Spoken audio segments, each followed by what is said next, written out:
নমস্কার বন্ধুরা, আজকের ভিডিওটি মোস্ট ইম্পর্টেন্ট। তো এসএসসি জিডি 2025 ফিজিক্যাল এবং মেডিকেল এর আগের বারের মতো অর্থাৎ 2023-24-এর মতো এবছরও কি ফিজিক্যাল মেডিকেল ডকুমেন্ট ভেরিফিকেশন সমস্ত কি একইভাবে হবে? ইন ডিটেলসে তোমাদের ভিডিওটির সাথে সমস্ত কিছু আলোচনা করব। আশা করব তোমরা ভিডিওটি অবশ্যই শেষ পর্যন্ত দেখবে।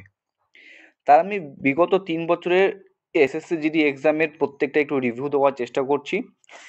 দেখো, এসএসসি জিডি 2021-এর কথা বলছি, যেখানে টোটাল শূন্যপদ ছিল 25,271। The number of candidate shortlisted for PAT PST 2,85,200 জন প্রার্থীকে তারা শর্টলিস্টেড করেছিল ফিজিক্যালের জন্য।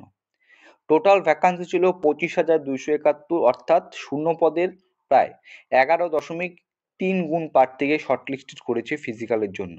ঠিক আছে, এরপর তোমরা এখানে একটা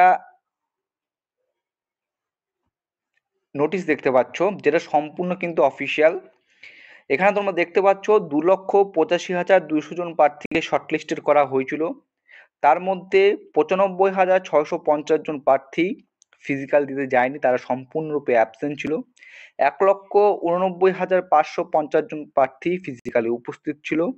তার মধ্যে 96,629 জন প্রার্থী ফিজিক্যালে কোয়ালিফাই করতে পারেনি। অর্থাৎ 2,85,200 জন প্রার্থী যে ফিজিক্যালের জন্য শর্টলিস্টেড হয়েছিল, তার মধ্যে 92,807 জন প্রার্থী কোয়ালিফাই করেছে। এবার 2,85,200 জনকে যদি আমি 100% ধরি, 100% ধরি, তাহলে কত দাঁড়াচ্ছে? তাহলে দাঁড়াচ্ছে মাত্র 32.5% প্রার্থী ফিজিক্যালে কোয়ালিফাই করেছে। ঠিক আছে, 2,85,200-কে যদি 100% ধরি এবং 92,877-কে যদি এটা আমি পার্সেন্টে ভাগ করি, তুলনা করি, তাহলে দেখবো হচ্ছে যতজন প্রার্থীকে শর্টলিস্টেড করা হয়েছে তার 32.5% প্রার্থী ফিজিক্যালে কোয়ালিফাই করেছে। ঠিক আছে, মাত্র 32.5%। চলো এবার এসএসসি জিডি 2022-এর কথায় চলে যাই। 2022টাকে যদি আমরা একটু ভালো করে লক্ষ্য করি, টোটাল শূন্যপদ ছিল আমরা জানি 50,000 সামথিং। এখানে টোটাল ভ্যাকান্সি 49,590 দেখাচ্ছে, কারণ মণিপুরে 597টি ভ্যাকান্সি ছিল। তোমরা জানো সেখানে কিছু ঘটনা ঘটেছিল সেই সময় মণিপুরে। এর জন্য আমরা যে ফাইনাল মেরিট লিস্ট, ফাইনাল যে রেজাল্টটা, সেখান থেকে কিন্তু এই ডেটাগুলো পেয়েছি। ঠিক আছে, 49,590টি ছিল টোটাল ভ্যাকান্সি, যেখানে 3,70,998 জন প্রার্থীকে শর্টলিস্টেড করা হয়েছিল ফিজিক্যালের জন্য। অর্থাৎ শূন্য পদের প্রায় 7.48 গুণ প্রার্থীকে শর্টলিস্টেড করেছে ফিজিক্যালের জন্য, অর্থাৎ 7.5 গুণ প্রার্থীকে। এবার এখানেও যদি এটা ভালো করে দেখে নিই, তাহলে দেখতে পারবো 3,70,998 জন প্রার্থীকে শর্টলিস্টেড করেছে, যার মধ্যে টোটাল কোয়ালিফাই করেছে 1,46,292 জন প্রার্থী। অর্থাৎ এখানেও যদি শতাংশ হিসাবে আমি বাই করি, তাহলে দেখতে পারবো এর আগেরটা ছিল 32.5%, এটা তার থেকে বেড়ে হচ্ছে 39.4%। মানে 100% মধ্যে ধরো প্রতি 100 জন প্রার্থীর মধ্যে 39 জন প্রার্থী ফিজিক্যালে পাস করেছে। এর মধ্যে অনেকে আছে ফিজিক্যালে উপস্থিতি হয়নি, অ্যাবসেন্ট ছিল। এর মধ্যে অনেকে আছে যারা কোয়ালিফাই করতে পারেনি। ঠিক আছে, এটা হচ্ছে 39.4%। এসএসসি যদি 2023-24-এর বেলা যদি আমরা আসি, তো 46,617টি শূন্যপদ ছিল। ঠিক আছে, the number of candidate qualify shortlisted for PET PST 3,51,176 জন। শূন্যপদের 7.53 প্রার্থীকে, এতগুণ প্রার্থীকে শর্টলিস্ট করেছে ফিজিক্যালের জন্য। অর্থাৎ 2022 যেটা দেখলাম প্রায় 7.48% গুণ। আর তেমনই ভাবে এবছর 2023-24 অর্থাৎ 2025-এর আগের বছরটাই 7.53 এতগুণ প্রার্থীকে তারা কি করেছে, শর্টলিস্টের জন্য জ্বলেছে। কিন্তু একটা কথা ছিল, 2023-24-এ কিন্তু তোমাদের ফিজিক্যাল মেডিকেল ডিভি একসাথে হয়েছে, যার জন্য কিন্তু এরূপ একটা নোটিশ তোমরা এসএসসির যে অফিসিয়াল ওয়েবসাইট সেখানে দেখতে পেয়েছো। সেখানে এটা উল্লেখ করা ছিল, সাবজেক্টটা ছিল, দেখো কি সাবজেক্ট ছিল, যে constable GD central arm police force, rifleman GD Assam examination 2024, conduct of physical PST PAT and document verification, detail medical examination, review medical examination. এটা অর্থাৎ 2022-23-এ প্রথমে কি হয়েছিল 2022-এ কি হয়েছিল বা 2021-এ কি হয়েছিল, প্রথমে তোমাদের সিবিটি এক্সাম হয়েছিল, ঠিক আছে। তারপর কি হয়েছিল, সিবিটি এক্সাম হওয়ার পর পিএসটি পিটির একটা কাট অফ প্রকাশিত হয়েছিল। তারপর কি প্রকাশিত হয়েছিল, তারপর ডিটেল মেডিকেল এক্সামিনেশনের একটা কাট অফ প্রকাশিত হয়েছিল। একদম সর্বশেষে ফাইনাল মেরিট লিস্টের ফাইনাল রেজাল্টের একটা কাট অফ প্রকাশিত হয়েছিল 2021-এ এবং 2022-এ। কিন্তু 2023-24-এ সেটা হয়নি। কারণ কি, ফিজিক্যাল মেডিকেল একসাথে হয়েছিল। তার নোটিফিকেশন, তার একটা শর্ট নোটিশ কিন্তু এসএসসি তার অফিসিয়াল ওয়েবসাইটে দিয়েছিল। কিন্তু তুমি যদি একটু ভালো করে দেখো, এই এসএসসি যদি 2023-24-এ যখন প্রথম নোটিফিকেশন বেরিয়েছিল, সেই নোটিফিকেশনে কিন্তু কোথাও উল্লেখ করা ছিল না যে এবার ফিজিক্যাল মেডিকেল একসাথে হবে, উল্লেখ করা কিন্তু কোথাও ছিল না। কিন্তু পরবর্তীকালে এসএসসি নোটিশ দিয়ে এটা জানিয়ে দেয় অফিসিয়াল ভাবে তার ওয়েবসাইটে যে ফিজিক্যাল আর মেডিকেল ডিভি একসাথে হতে চলেছে। তো এবছরও কি সেম আগের বারের মতো ফিজিক্যাল মেডিকেল একসাথে হবে? তুমি যদি এবছরের নোটিফিকেশনটি ভালো করে লক্ষ্য করো, নোটিফিকেশনে কিন্তু স্পষ্ট কিছু পয়েন্টের কথা উল্লেখ করা আছে। দেখো এখানে কি করে উল্লেখ করা আছে, male and female candidates will be shortlisted state wise, area wise, category wise based on the mate in the computer based examination for appearing in the PST-PAT. The number of candidates shortlisted for PST-PAT based on their merit in the computer-based examination will be about 8 times the number of vacancies to be filled up in the recruitment examination. Total যে শূন্যপদ রয়েছে তার প্রায় 8 গুণ প্রার্থীকে ফিজিক্যালের জন্য কিন্তু এখানে পাস করানো হবে, শর্টলিস্টেড করানো হবে, লেখা আছে।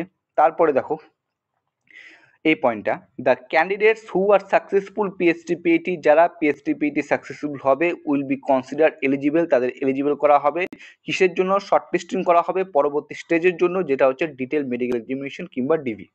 এই পয়েন্টটা দেখো, male and female candidates who qualify PST-PAT will be shortlisted state-wise, area-wise, category based on their merit in the computer-based examination.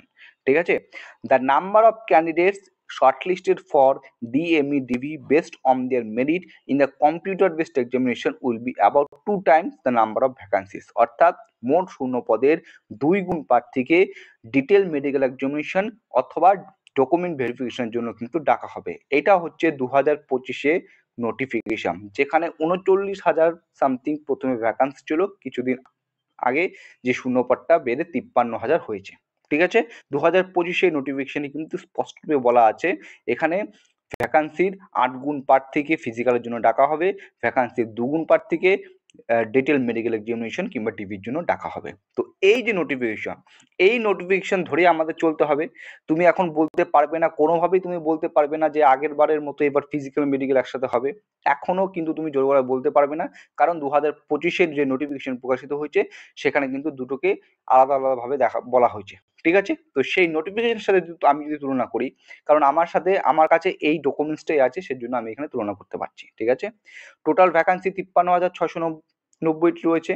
The number of candidate shortlisted for PST-PAT, আমি যদি 2023-24 বা 2022-এর সাথে ওই 7.5 গুণ বা 8 গুণ তো আমরা দেখেছি, কিন্তু কোথাও কোথাও কম হয়, কোথাও কোথাও বেশি হয়, অল স্টেট মিলে কিন্তু এভারেজ মিলে দেখতে পাচ্ছ ওই 7.5 গুণের মতো। তো আমি এখানে 7.5 গুণ যদি দেখি, তো সেই সংখ্যাটা যাচ্ছে 4,02,675। আমি ধরে নিলাম হচ্ছে 4 লাখ, আমার সিম্পল হিসাব করার জন্য ধরে নিলাম হচ্ছে 4 লাখ। ঠিক আছে, candidate shortlisted for physical 4 lakh ধরে নিলাম।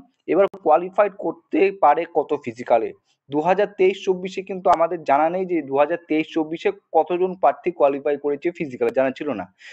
কিন্তু 2022-এ বা 2021-এ এটা জানা ছিল যে কতজন প্রার্থী কোয়ালিফাই করেছে। 2021-এ করেছে হচ্ছে 32% প্রার্থী ফিজিক্যালি কোয়ালিফাই, 32%। 2022-এ করেছে হচ্ছে 39%। ঠিক আছে, তো ধরে নিলাম 2025-এ 45%, আমি সুবিধার জন্য বেশি করেই ধরে নিলাম 45% এভারেজ। ঠিক আছে, তাহলে 4 লাখের 45% হয় 1,80,000। এবার নোটিফিকেশনে কিন্তু এটা উল্লেখ করা হয়েছে যে ডিএমই ডিবিতে শর্টলিস্ট করা হবে ভ্যাকান্সি 2 গুণ প্রার্থীকে, যেটা আমি দেখালাম। তো ভ্যাকান্সি রয়েছে 53,690, তো এর 2 গুণ মানে হচ্ছে 1,07,380। ওকে, 1,03,780। তো চলো এবার দেখো,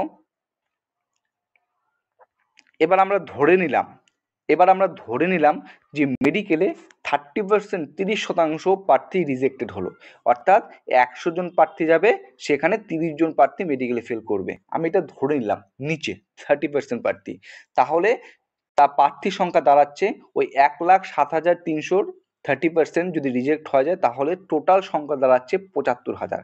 অর্থাৎ এটা আমরা ধরতে হবে যারা ফিট হবে, অর্থাৎ 30% রিজেক্টেড হয়ে গেল, তাহলে বাকি 70% কি ফিট, আমি ধরে নিলাম।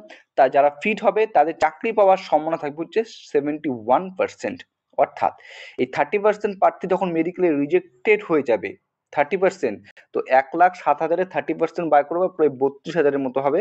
ঠিক আছে, ওই 1,07,000-এর থেকে 32,000-এর মতো মাইনাস করলে 75,000 হয়। তাহলে যারা ফিট হবে তাদের চাকরি পাওয়ার সম্ভাবনা থাকবে হচ্ছে 71%। তাহলে নতুন যে অনুপাতটা দাঁড়াচ্ছে ভ্যাকান্সি 53,690 এবং 75,000 যে ফিট প্রার্থী 21:30, অর্থাৎ প্রতি 30 জন প্রার্থীর মধ্যে 21 জন প্রার্থী কিন্তু শর্টলিস্টেড হবে।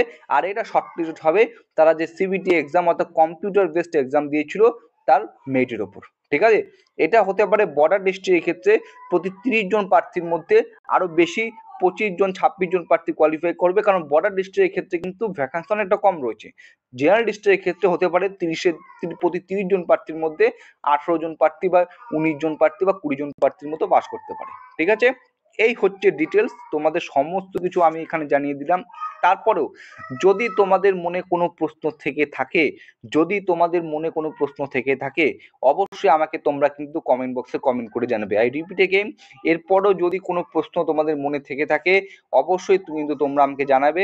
এবং আরেকজনের প্রশ্ন ছিল, একজন আমি দেখছিলাম যে আমাদের রেজাল্ট কবে প্রকাশিত হবে, তো রেজাল্টের জন্য আমি এক্সট্রা করে আর একটা ভিডিও তোমাদের তৈরি করে দেবো, সেখানে তোমরা সমস্ত কিছু জানতে পারবে। চলো ভিডিও এখানে শেষ করছি।